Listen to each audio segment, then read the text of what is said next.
Hello, traders. This is Andy with Trade Ideas. It is December the 14th on a Thursday, and what an incredible move we had yesterday in the SPY. And we're gapping up again today, just a few, maybe a couple of percentage points below our all-time highs. So, incredible what happens. It makes it tough to find setups, in a market like this. I'm going to be looking for pullbacks. I am in some positions. I think there's a few, laggers that you may hit. Let's start out with Upwink.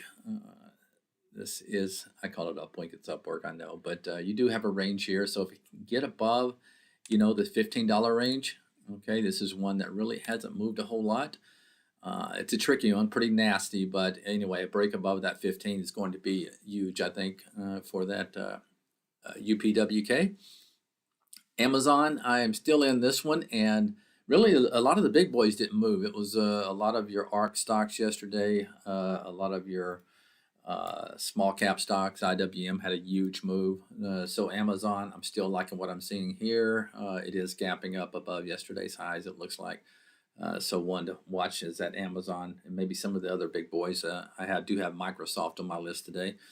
Toast, I think there may be some room in this one still. You can see it's trying to get above its 50 period moving average. You do have a gap right here all the way up to the 1723 range. So I still think there may be some room in that TOST.